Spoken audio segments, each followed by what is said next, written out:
Thanks for tuning in.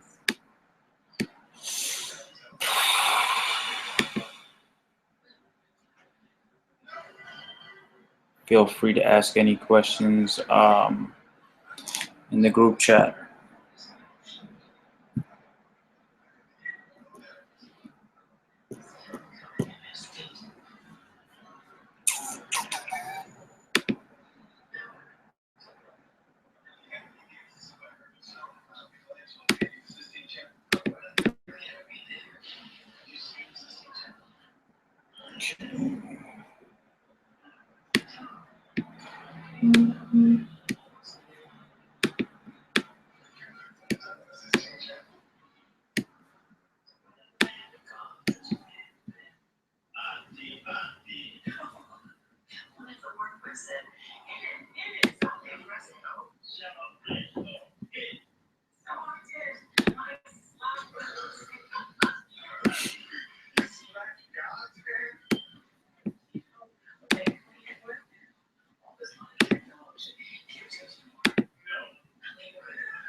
All right, so I'm gonna start off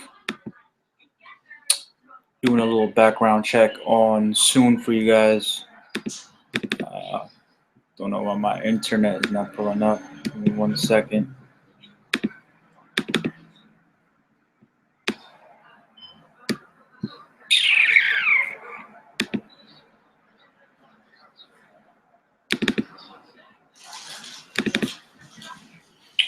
All right.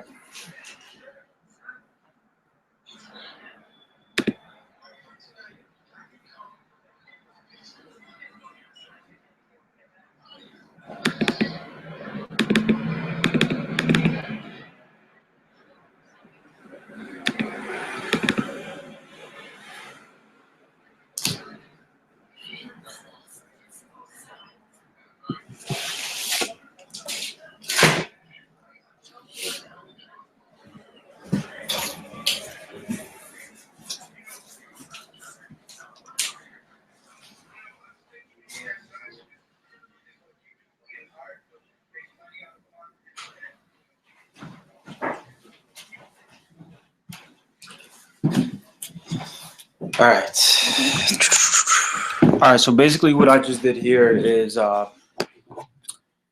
pulled up the numbers from yahoofinance.com and basically only transferred what I need because it's too much, right? So ultimately,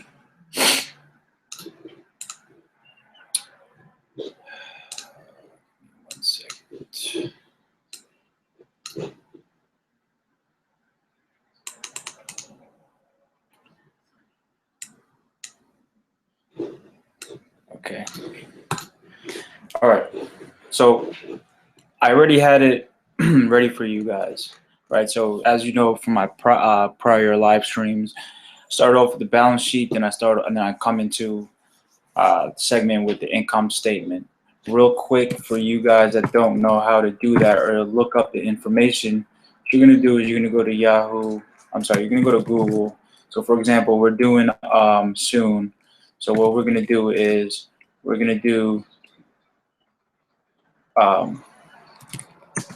Soon stock, right? We're gonna go here, and then oh, by the way, you see that 13% today on a down market, on heavy volume. It's rather a good sign. But all right, so what I did is go right here.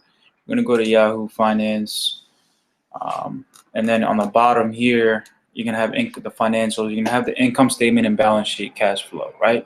So the natural financial statements, they come in with 5. The main ones that traders tend to use is income, cash flow.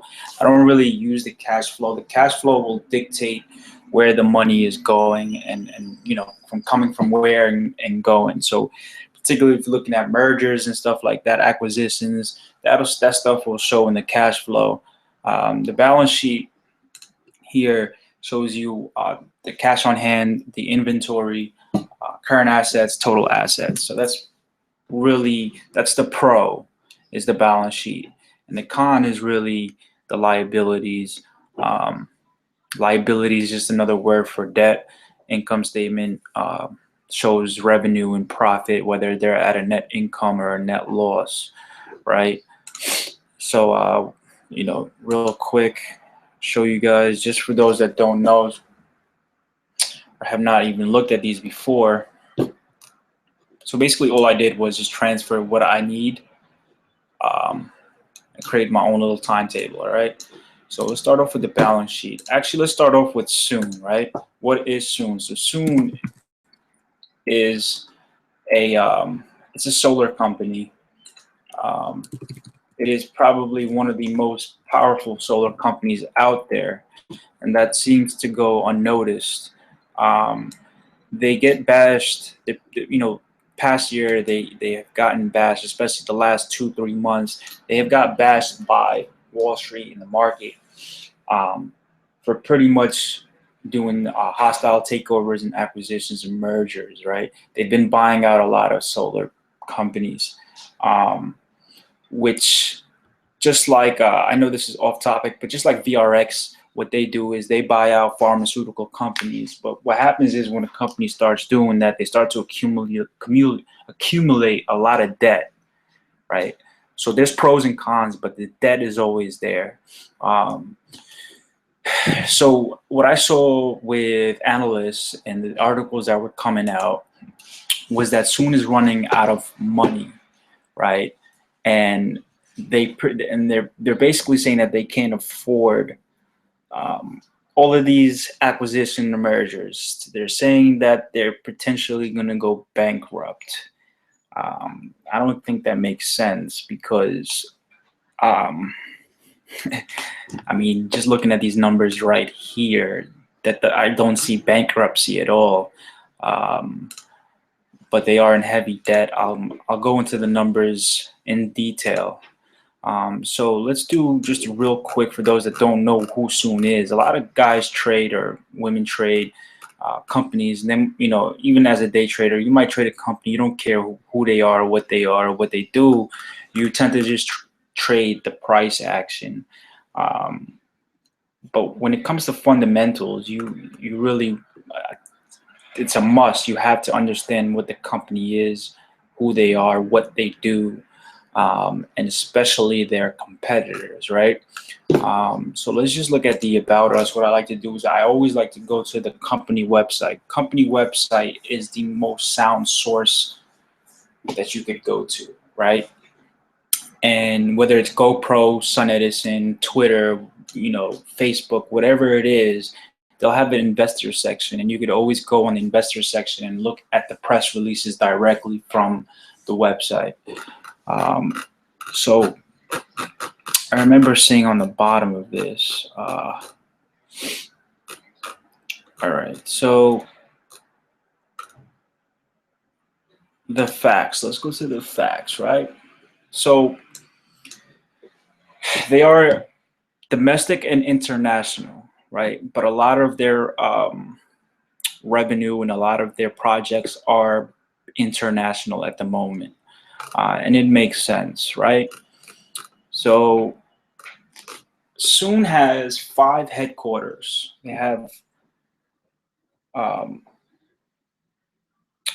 2 here. They have 2, one in Asia and one in Europe, and they have their little partner called Terraform Power. Terraform Power, I believe, is trading under the ticker TERP, TERP. So when one moves, the other tends to move along right with it. I sent them an email. I'll also be sending them this live stream in hopes of getting a response back, because I do have a lot of side questions that have to be answered. So they are a solar company. What is a solar company? Pretty much, just to make it real quick and simple, it's a fixture that you put, whether it's on top of your roof, or in dry land or in the fields. It's pretty much an alternative to electricity, right? It's supposed to be cost effective. They do have residential customers, but their primary focus is going to be commercial business, schools and stuff like that. They want schools to run on solar and not electricity, and it's also it's very good for the environment as well. It's not toxic. It's not a pollutant. So now, basically, in the last I want to say 3 months or 2 months, Soon got hit hard. I used to trade Soon when it was trading in the 12s and 11s, 10s. If you guys are in the chat room, you guys probably remember us shorting the stock from the 12s, 11s, 10s, 9s. And I'll tell you exactly where it was. We used to trade it. This is exactly where we used to trade it, right here. And I remember this surge, and we shorted this surge, and each pop that came about, we shorted it. And you could actually check it out on my Instagram. I believe I have live PLs of me and everybody else shorting it. So during this downtrend here, because if you look at here, we started out at 18 for the year, and we had a healthy uptrend, right? And then the problem started to come in this area. And ultimately what started this was the flash crash in August, right? And then in August, we just tanked. But it's funny because sometimes it's not, when a flash crash occurs, it's good to notice stocks that don't actually recover from the crash. And similar to what we had today, you want to focus on stocks that did not recover. So tomorrow, the next day, if the market recovers within a week, you want to look at the laggards. You want to look at the stocks that did not recover, because if they did not recover, then that's a significant sign that there's a problem. And this is something that I just recently learned, or else I would have been able to capitalize on the what I would assume the big short here, because it's down about 50%. But if I was to short it swing wise, I probably would have gained, just in this big drop here, probably over 200%. In options, you probably would have made over 2,000% shorting this via puts. Anyway, so during this downtrend here was right before August, the flash crash, and then bam, right here, August flash crash. And it did not recover. Everybody else started to recover, but they did not. And that's when investors flooded. They sold. Hedge funds, and institutions started to sell. And that's when people started to realize that this company got a hell of a load of debt, right? And although we might see 13% gain, that might be, like, wow, okay, Soon is doing fantastic. It's going up 13%, 50%. But I want you guys to look at the bigger picture, right? Especially the day traders, or the ones that just, see a stock like this, see it green, and they think that, it's over. This thing is going to go right back up. Like I said, remember what I was just telling you, every pop we were shorting, right? So from here, it went up 36%, right? But after 36%, it went down 39%. And then it went up another 39%. And then it went down another 50%, right? And now we're up about 139%. That is probably one of the biggest runs it had year to date in a short time of span. So the whole point of this live stream is to dissect Soon. Forget seeing stuff like this, and we want to really know if this is worth investing long term. You have to think that we were trading at $30 at one point this year. So now I'm a short-term trader, but I also have a long-term portfolio. And for 2016, I want to be fully transparent, and that's why for every stock that I'm going to invest in, I am going to do due diligence, and I'm going to do a live stream just like this. And of course, I do my own side research before I purchase.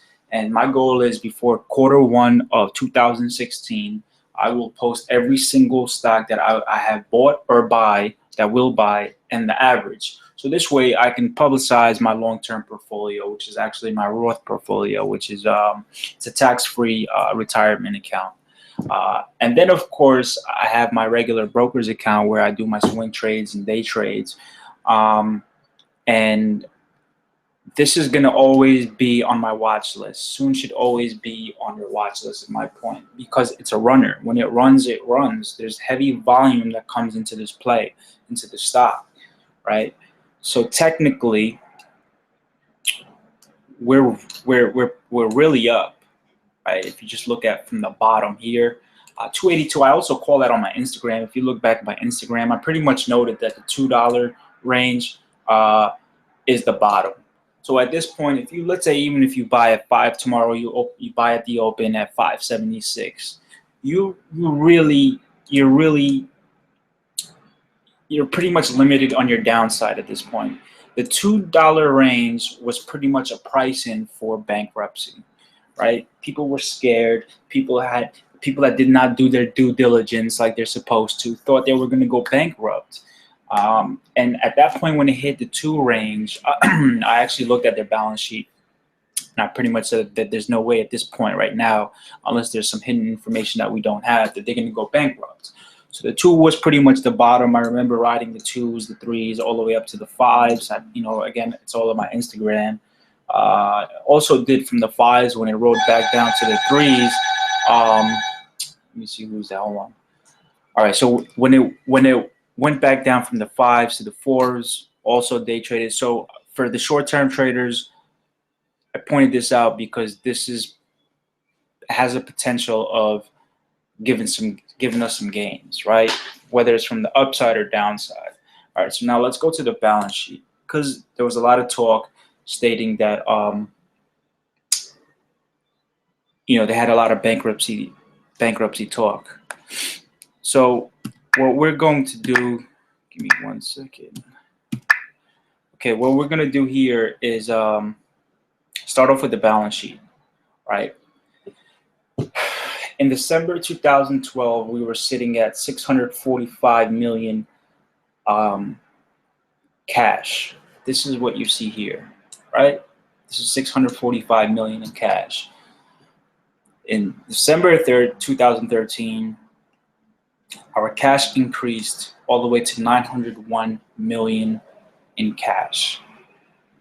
In December 2014, we hit 1 billion in cash.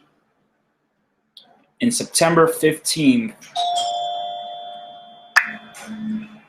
sorry about that. In September 15th, we hit 3 billion in cash. This is September that just passed. Hold on, my audio is messed up.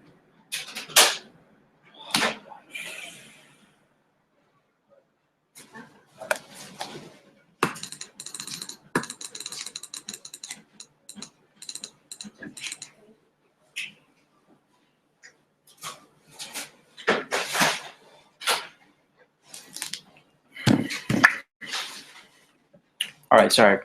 So September 2015, we're sitting at 3 billion cash. All right. A company doesn't go to bankruptcy with $3 billion in cash.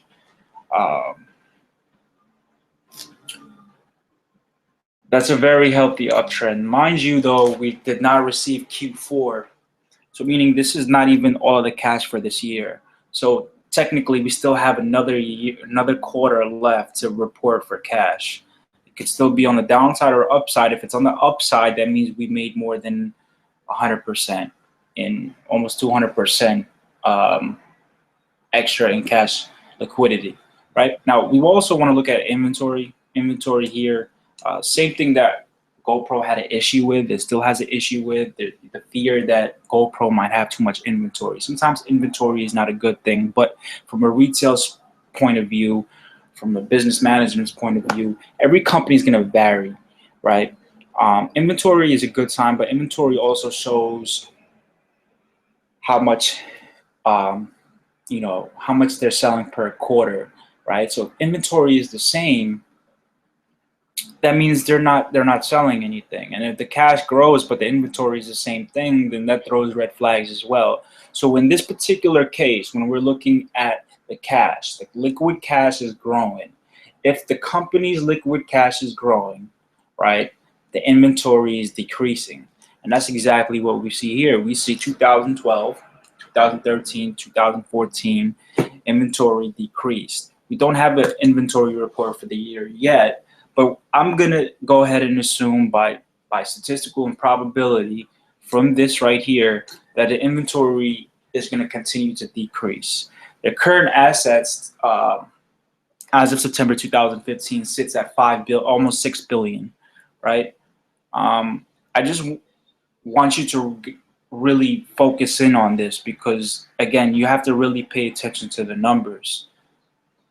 Their current assets, in 2012, we were sitting at 300 million. In 2013, we were sitting at 800 million. In 2014, our assets decreased. We went from 800 million to 500, from 800 million to almost 6 billion, okay, in current assets. In any event where there might be we might have a bankruptcy problem or an issue where we have to pay our debt, our current assets is assets that we can liquidate within a year's cycle and liquidate that into liquid cash and pay off our debt. That's the difference between current assets and long-term assets. Long-term assets are any assets that are exercisable within over a year, over a fiscal year. Current assets is anything less than 12 months, right? That's just accounting 101, basic accounting. So as of 2015 September, we're sitting at 5 billion cash. We're good over here, almost 6 billion in cash.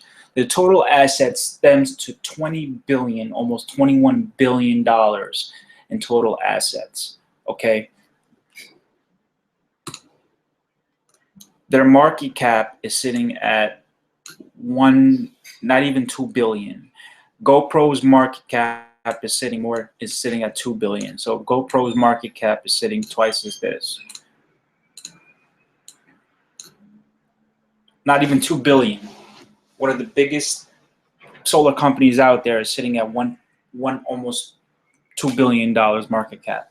I kind of just looking at the numbers like that is enough for me to even say that that's undervalued.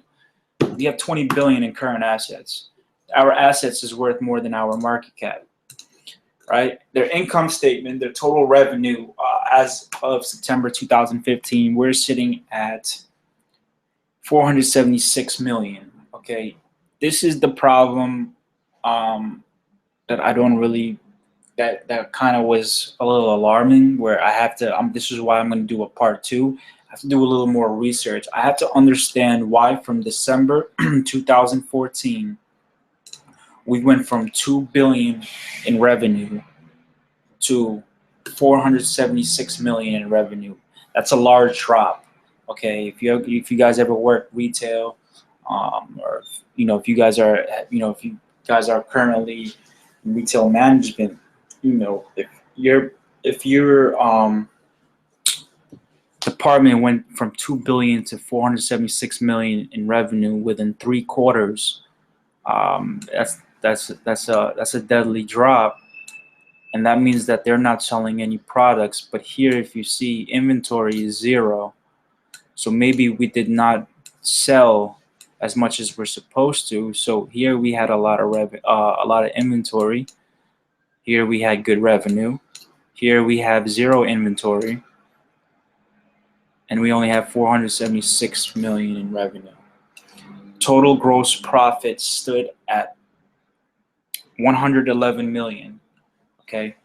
Um, the worst recorded profit within the last 3 years. So that's not a good sign neither.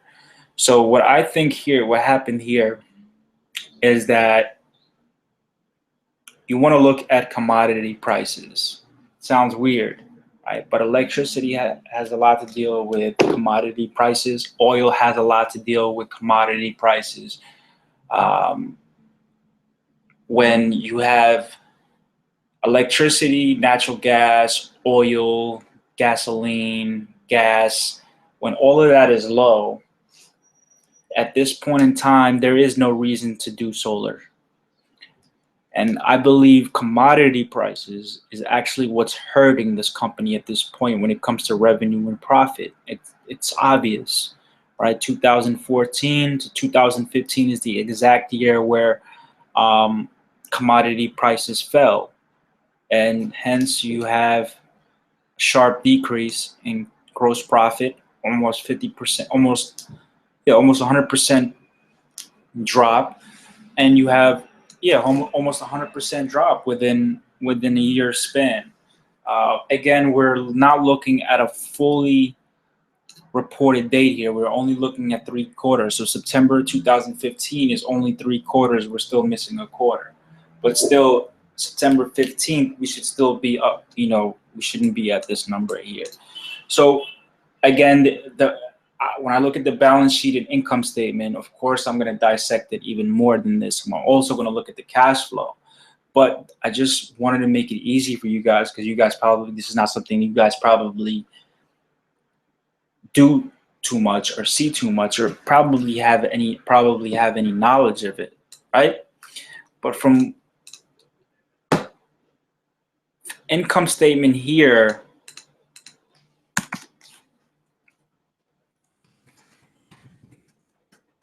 I'm going to be completely honest, and I'm going to say it's bearish. They are not producing. Each quarter and fiscal year, their profit and revenue dropped. 2014 to 2015, their revenue and profit dropped drastically. So I'm going to make a notation, and I'm going to say commodity prices. So my whole theory is going. My whole theory is I'm going to blame it on commodity prices. So what I'm going to do here is later on we're going to research how commodity prices affect solar companies. Now, for liabilities, again, remember I said that they went on a spree purchasing different solar companies. They were doing a lot of acquisitions and mergers, and this is where they started to develop a shitload of debt. Right, from 2012, we were at $1 billion debt. So almost each year, let's do it this way. We're going to look at total assets and total liabilities. Liabilities, again, is debt, right? Since 2012 to September 2015, every time our total assets are almost equivalent to our total liabilities. That is very bad. That means for every dollar asset they have, on the other hand, it's another dollar that they have in debt. Here we're at $6 billion in assets. Here we're at $6 billion in debt. Here we're at 11 billion in assets. Here we're at 11 billion in debt. Here we're at 20 billion in assets. Here we're at almost 20 billion in debt. It seems that as fast as they're growing or trying to grow, they can't outgrow their debt. They're not addressing this debt issue. But the irony is, from 2014 to 2015, the stock went from 18 to 30. So it's funny how investors were just dismissing the debt. Probably weren't checking. And that's why, again, if you're looking to do long-term investing, the people that saw this and pointed this out, that haven't invested in this company, are actually the winners. So it's not the winners aren't necessarily the people that purchased at $18 and followed analysts when they gave buy ratings and sold at 30. No, the real winners are the ones that stood on the sideline because they knew they had a shitload of debt. And now the real winners are the ones that are buying at this price and potentially going to be able to sell at this price. That's the real winners. That's why due diligence is very important. So, balance sheet, liabilities section is horrible. They are 1-for-1 on a ratio scale of asset and debt. I mean, for every dollar asset, they have a dollar debt. That's horrible. A good company should have at least 1-to-4, a 1-to-4 ratio. So for every $4 asset, they should have $1 debt. At least for every $2 asset, they should have $1 debt, not 1-for-1. So their balance sheet is completely bearish.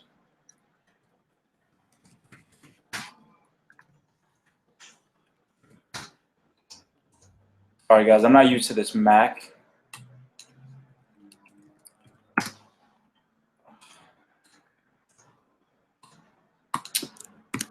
So far, the income statement is bearish. I'm saying so far, just off the financials. Their liability section is bearish, but their assets,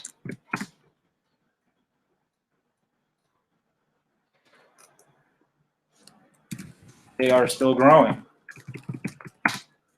They have not stopped producing cash and assets. Ultimately, if a bankruptcy were to occur, they do have enough cash and assets to liquidate, to pay debt. Now, you must also be alarmed that we had a federal rate hike. We also are projected to have at least 2 to 3 or 4 this year. It's not really good when it comes to companies with high debt, right? So right now, the main issue so far from what I get from the balance sheet, it's not because I looked at the articles. Yeah, articles that you can go on Google.com, look at Sun News, and you're gonna see, oh, Sunedison has debt. No, you don't want to listen to those articles. You want to do it real quick. You want to look at the numbers real quick, and you want to come up with your own decision to see if, okay, yeah, they are in debt. And it is indeed, the main issue is debt. They got a shitload of debt that they need to do something with because it's going to kill them, right? So let me save this.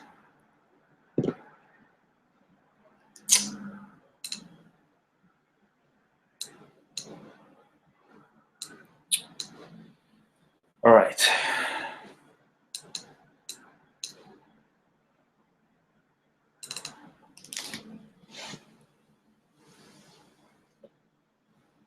We're going to start off with, let's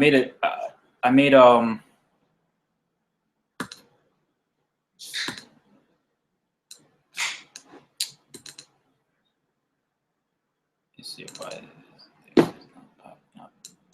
so I made a calendar. You guys probably never seen this before. Basically, I went on Word, did a template calendar, and I created my own Sunedison calendar. I don't care what happened a year ago, okay? But I can tell what happened a year ago from just financial statements.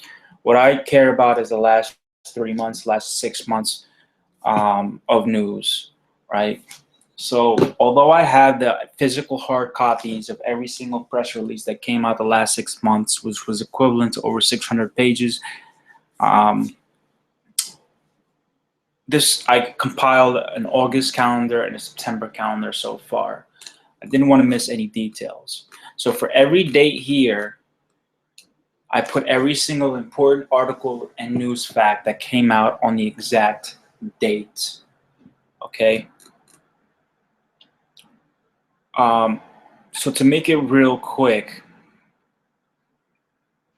Sunedison announced a big partnership with Dominion, right? So what you're going to do is partnerships, Dominion.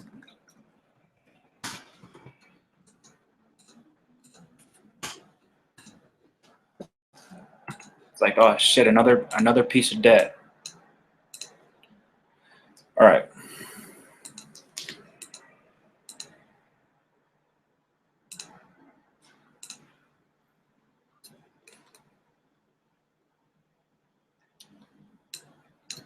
In August 6th, we beat revenue, but we missed earnings per share. Like I said earlier, we did good with revenue, but we aren't all there. So August 6th, we're going to also look at the chart, or we'll look at it after this. This is also the article that was out in August. All right, so Sunedison has, again, this is in August, but this was also when we had our flash crash. And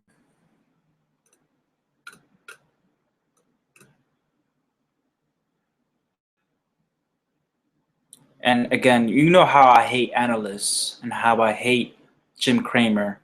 Read this. But what matters here to Cramer is that this story taught him an important lesson on how a stock can go from being red hot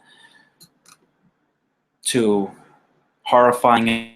And that's because he's a smart man, but he probably did not take in consideration about the debt. Debt will destroy a company. I can name over 30. One of the big shorts that I'm in right now, KD, and they are. When I posted on my Instagram about 2-3 months ago, or not even about 2 months ago, the main reason why I shorted them was because of debt. I shorted them at 252. They're currently standing at 220 and change. And I'm not looking to cover my position until probably around the 180 mark, like I said, right? Debt will destroy a company, and shorts love debt. So I just want to look at it real quick.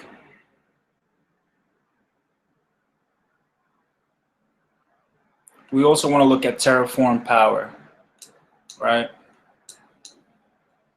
And this is what you guys should be doing. You guys, the keywords, you can't just read. You got to study. You know, you're not reading a book here. You're actually doing research. So this is stuff that I genuinely do not know too much about. I know that they are partners. So Terra Power. TERP. I'm gonna do a little research on TERP. Right.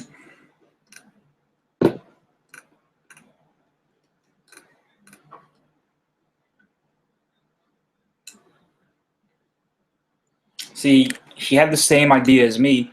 You got Kramer saying that he felt the market had seen a bottom in crude. That's not why it fell.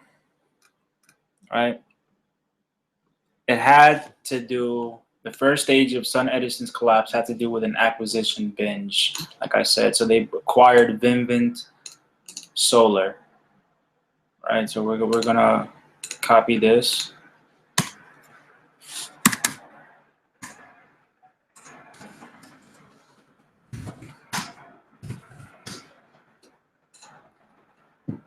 They bought them for $2 billion.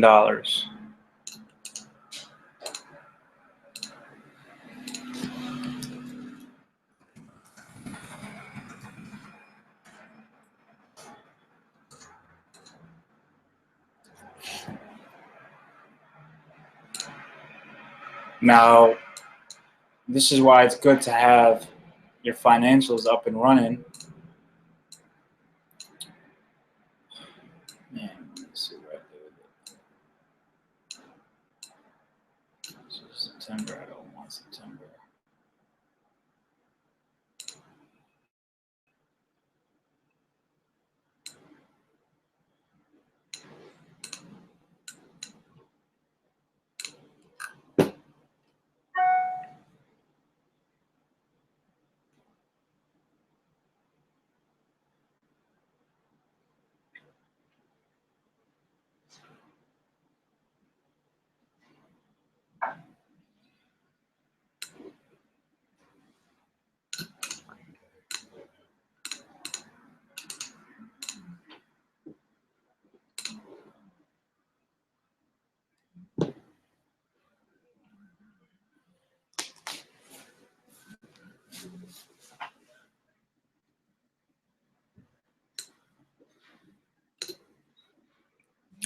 Okay, so just like GoPro, ultimately what investors are looking for right now is earnings this coming quarter. So my big question is, am I going to buy the stock before earnings, or a couple weeks before earnings, or after earnings? That would be my ultimate question.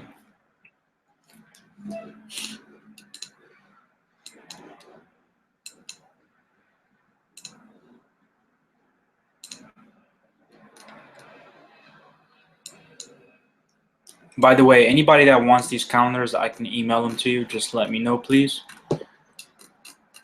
Okay. Instead of looking at my calendar, this is what we're going to do.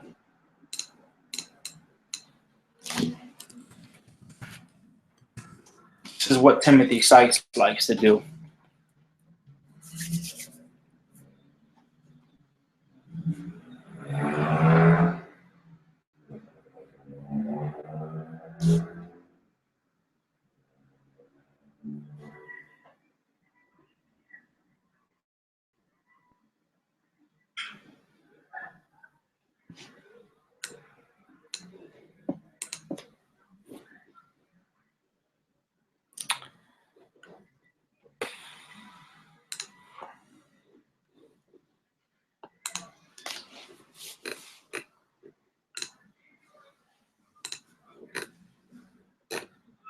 By the way, 2016, look for a new press release within the next 2 weeks. All right, so instead of going back, well, yeah, let's go back to August, right? So when I already read all of these press releases, basically what I came to you guys can read them on your own, but what I came from the conclusion of reading these press releases is that they are a legit company. They're doing a lot of work, trying to expand, and they're going through the expansion mode right now. So when you go through this type of cycle, investors are going to doubt you. Banks are going to doubt you. But they're doing a lot of projects and a lot of construction, a lot of acquisition. I mean, if you look at, they raised TERP, right? So long as this stock, see here, they were profiting. Here, they're not profiting. They're not.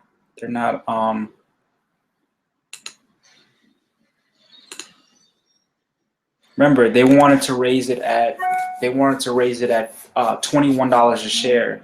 They're trading $10. They're trading $10 below, almost $10 below what they ultimately wanted to raise, right? But it's funny how Terraform Power, their market cap is almost, I think, more than Soon. So Soon is getting ultimately revenue from here. I'm not sure if they closed the deal with Vivint Solar stock, but let's just say they do own this stock. They're also getting revenue from here. And from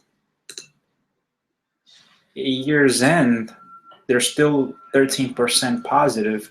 They were 81% positive. They were trading in the 15 area at one point.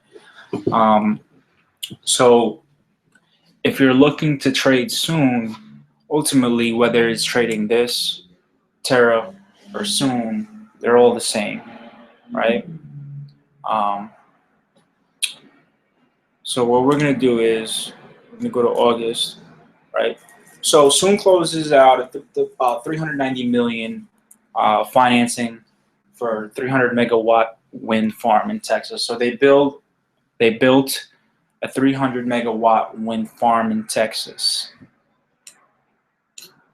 So what I would do is, if let's say you were the investor and you were looking to purchase Soon, you want to keep tabs on this farm in Texas. You want to really see if it was worth 300 million. If we pay 300 million, is it generating us any revenue? And if it is generating us any revenue, how long will it take to cover the expense of 390 million plus interest, because we're financing it, right? August 6th, we reported, we know that was a bust.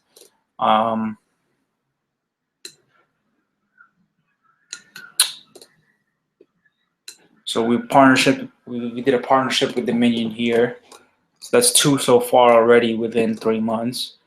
Sunedison investment funds managed by Goldman Sachs announced formation of a $1 billion construction and operating asset facility. That's another billion gone. Sunedison announces proposed offering of 500 million of perpetual convertible preferred stocks, and then another 650. Sunedison completes 6 megawatt solar power plant for Lakeland in Florida. We close out a 253 million finance, so we're at 2.2. We're at 2.4 billion so far. Remember, this stuff right here is coming out of our cash. So you guys probably don't look at it like that. We reported August 6th.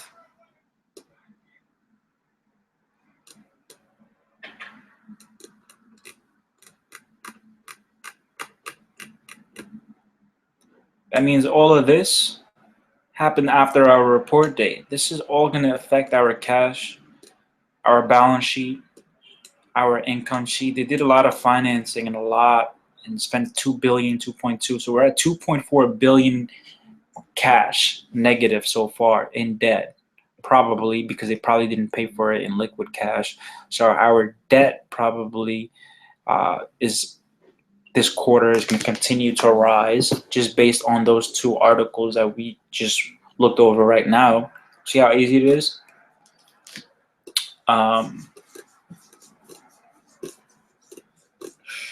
Let's see.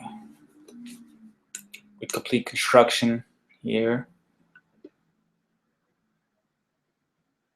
We begin construction on the school.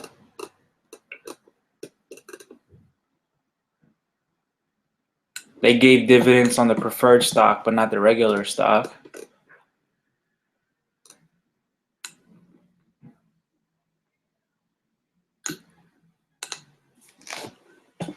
Sunedison announces pay down of margin loan. So we paid off a margin loan. So following the payment, approximately 5 million remains outstanding under the margin loan agreement, which is cash collateralized, plus accrued and unpaid interest, blah, blah, blah.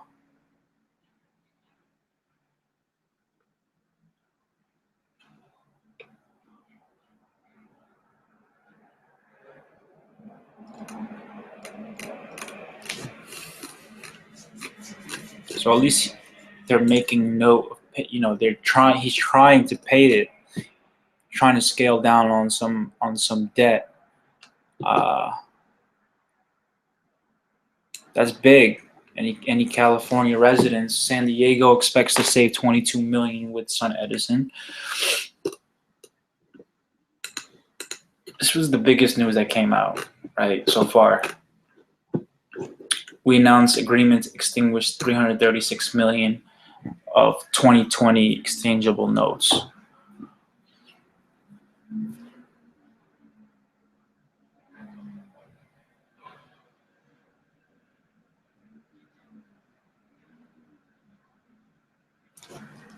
We believe this was a mutually beneficial solution to deleverage our balance sheet by selling our undevelopment assets as well as the company shares of Terraform Power. So that's great, but we're still in the billions in debt. So ultimately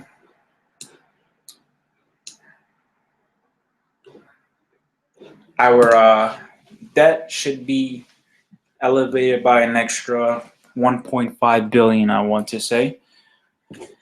So real quick,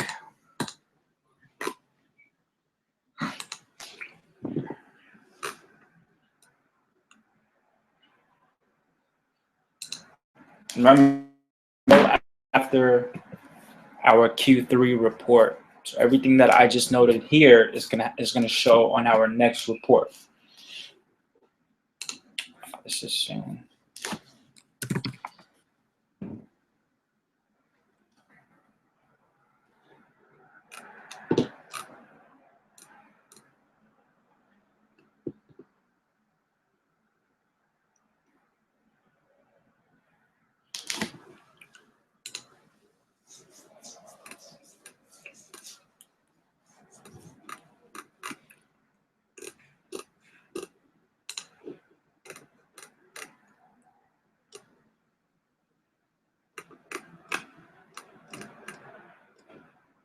So we ended so far with almost 20 billion in debt.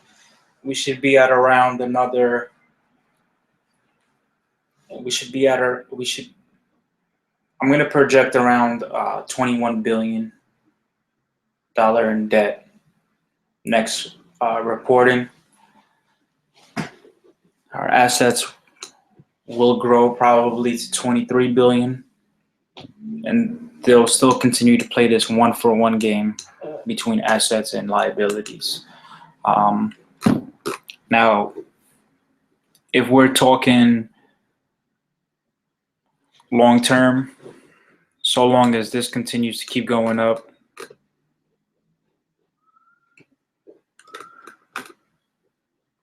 and their revenue continues to keep going up, and gross profit continues to keep going up, they should be fine. So they're at 20 billion in debt, and they're only making $221 million in revenue. So let's look at the calculator real quick, right? Good old math. So if we have 20 billion,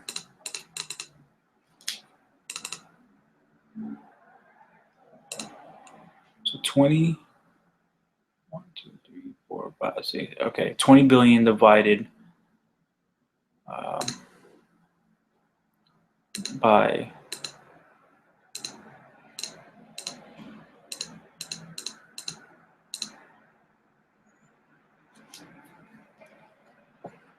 so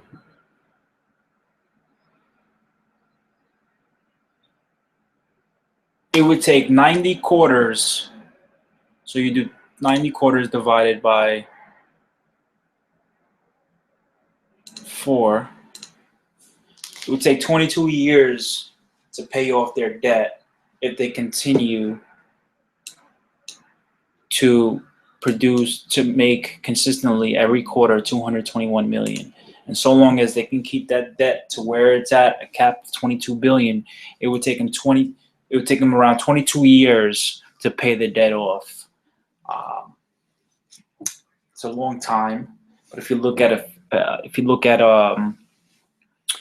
30-year fixed mortgage, you own the bank's about 30-year loan on your house, on your mortgage.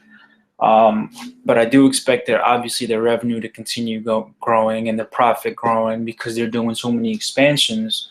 22 years is a lot and not a lot. But I think they can manage to bring this number down to probably around 15 to 10 years, eventually to the point where they start paying off their debt, they start bringing in more profits. Within a year, 2, 3, 4 years, 5 years max, this stock should fly high. Do I think that we're going to see 30s anytime soon? Not really, no. I don't believe so. Unless there's an acquisition, a buyout of some sort, or some type of activist steps in, somebody like Carl Icahn, who loves this stuff. But do I think that $5 is cheap for the stock, given just the basic simple math? I do. So again, this is just all basic stuff. It's not hard, right? So the question that you guys probably want to know is, so do I think Soon is worth investing into short term or long term? And will I be investing into it? I think I will. I think I'm going to make my prime target, my buy-in entry. I want my buy-in entry around here. I don't want to buy it when it's $6 a share. So I would say $5 3-month hold, average at $5 should be fine. I think it should be fine. Buying at these levels here, I think it's too high. Too high. We've got a lot of people trapped in this stock. A lot of people here are stuck still here. So what I want to do is, real quick, look at any news that might have came out. So I gave you my point, right? So let's see what they have to say. Why Sunedison could soar in 2016.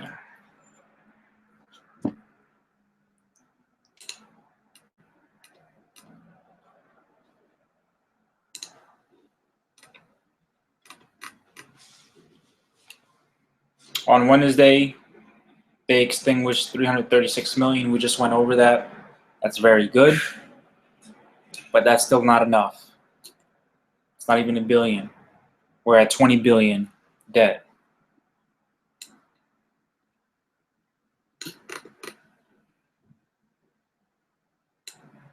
Some might say that the decision to extinguish debt reflects Sunedison's urgent need for cash. I could see where they're coming from. I wouldn't say that's the case. I would say that they know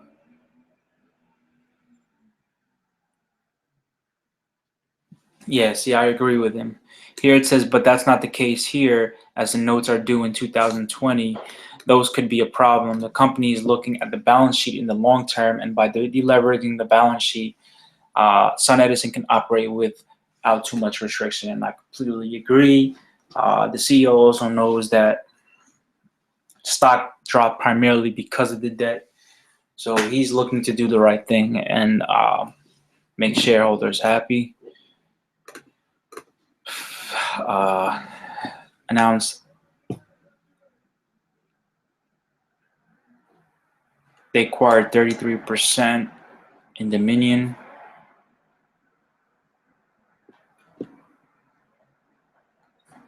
Yeah, so they own 33% of Dominion. They're going to get some type of revenue from them. It's an investment.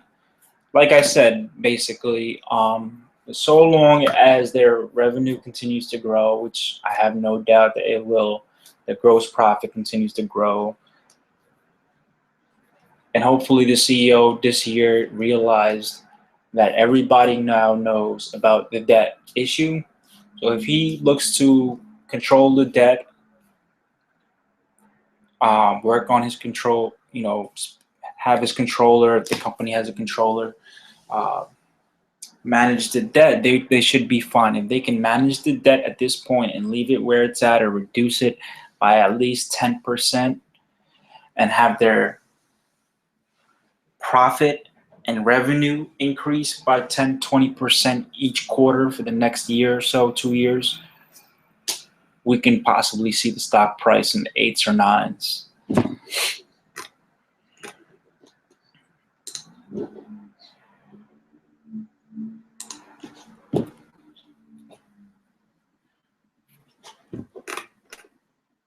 I don't even listen to these guys. These guys are losers.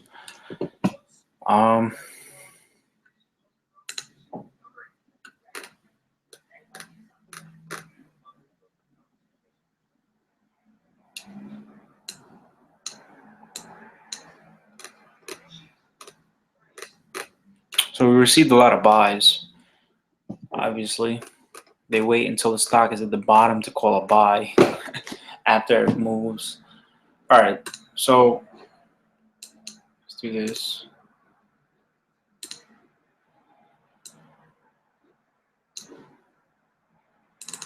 I'm gonna do a part 2. I'm gonna look, like I said, I'm gonna look into Terra Power, Dominion, and see how much potential cash they could retain from these partnerships. This way, I can actually do my own projected revenue, earnings per share. I'm gonna make my own analysis, and I'm gonna project their earnings per share and revenue. That's exactly what I'm gonna do. I'm gonna create this timeline for you guys, and this timeline is only gonna include negative remarks and negative events that occurred with Sunedison the last year, from the last year to date. And then I'm going to create another timeline, and in that timeline, it's going to pretty much dictate whether each and single event, whether it was 1, 2, 3, 4, 5, whatever event was handled. So, for example, debt issue. Okay, we see that they extinguished 336 million in debt. They refinanced. So that should somewhat bring their debt down. But then I'm gonna also include that they added more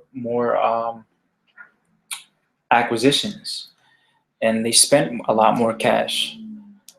So the timeline will give you a visual effect, and pretty much it will sum up in a small picture of pretty much going to be condensed timeline of events, negative events and pro events, pretty much. All right. So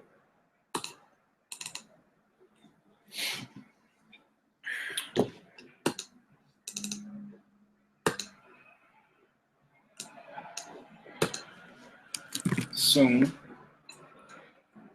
Remember, I'm going through everything by numbers. I'm not looking at sentiment, market sentiment. I'm not looking at, which analyst has a buy rating, like RBC Capital just initiated a buy rating. I'm not going to look at that. So basically, I did my own. This is from the balance sheet, income statement, their acquisitions, their buyouts, and their potential of future earnings and profit. In my opinion, I type it out.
And guys, please be advised that I'm not telling you guys to buy any shares.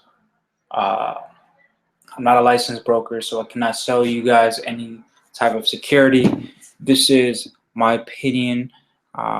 Just like I gave my opinion on GoPro, like I gave my opinion on VRX, DRNE. This is just my sentiment and how I feel. Again, I'm a risk diversified trader.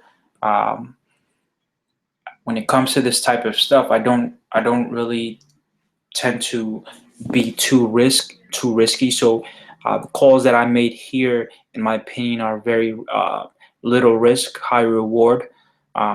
Again, I believe I'm calling a buy in the low fives, high fours, because I truly believe that $2, the 280 mark, and the mid threes, were truly a bottom. I don't think we'll retest the bottom at this point. Considering that we're overvalued, we're taking care of the debt load that we've accrued for the past years. The partnerships that we've retained within the past year will prove to be beneficial, in my opinion, for Sunedison. So pretty much, it is just as I wrote. I wouldn't chase the stock unless if you're day trading it. Okay, that's fine. I'm going to be day trading this. I'm going to be swing trading this, of course. But when it comes to my long-term portfolio, this is why I have my streams. If it indeed hits back to the fives, I will be grabbing $5 shares. I will be scaling in. I always scale in. I never buy full lots. So I will scale in on my long-term portfolio at fives. As far as day trading, you guys probably want to know about day trading, since most of you guys day trade. I'm probably going to be purchasing puts, believe it or not. The run, I believe we're going to have to give some gains back. So I'm going to be purchasing puts only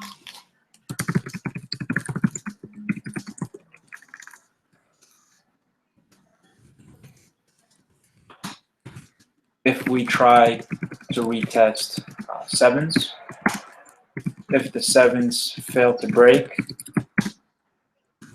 anywhere from $6.50 to $7 a share, I will be shorting. As far as day trading,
any questions, guys? You can go into the group chat and you can ask a question here, by the way.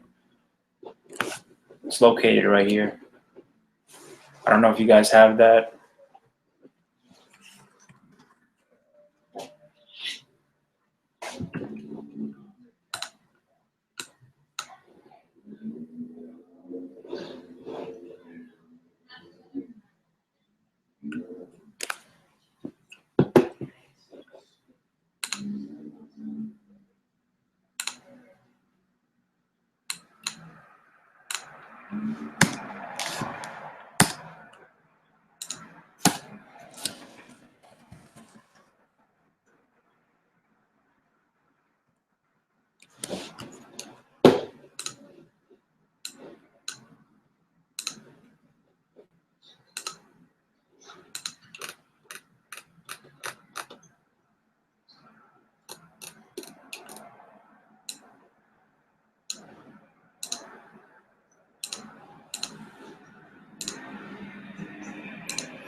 So I don't know if you guys watched my GoPro video. My GoPro video. By the way, I'm done here with soon. I'll be doing a part 2, going over the SEC filings, and going into more deeper research on Terra, Power, and Vivint, and Dominion, to see how, beneficial it is for soon. But I'm gonna go into GoPro. I did a live stream on GoPro when we was trading in the mid 17s. I told you guys that I'd be purchasing calls. I pretty much sold my calls today. I'll be purchasing new calls tomorrow. I'm looking for a morning dip on this. I'll be probably buying at the open. But I just want you guys to know, if you guys watched my live stream, I spoke a lot about drones and karma in the 360 video. And honestly, that's exactly why it ran today. The news that came out was because of the drone. But it's funny because that news was already there. And that's why sometimes it pays to do your own due diligence. Some people thought it was a rumor. It's not really a rumor. It's there. We are going to have drones. So I don't know if you guys paid attention today to GoPro.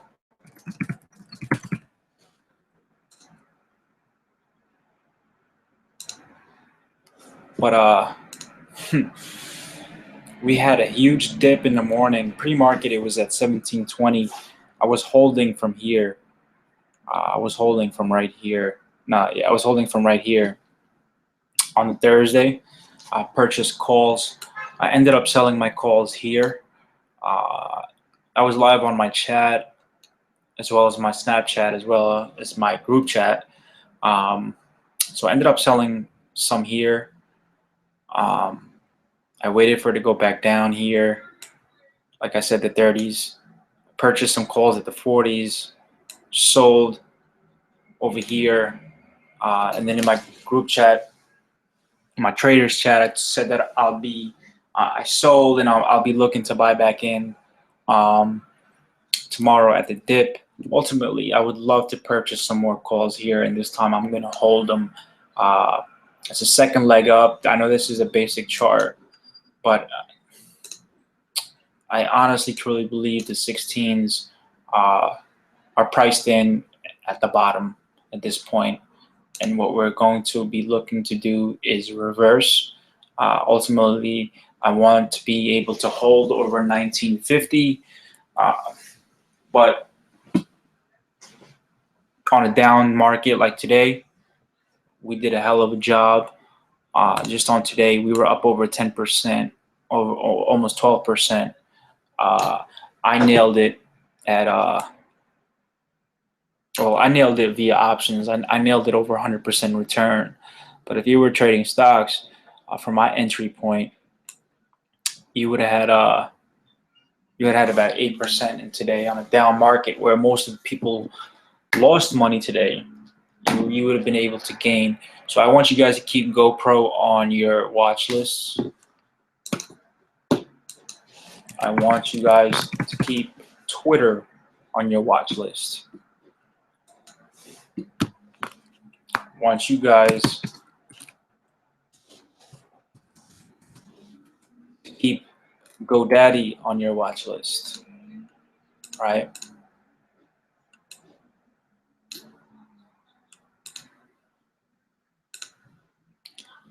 I'm going to be purchasing some puts. I don't like GoDaddy. GoDaddy is probably going to be my next live stream.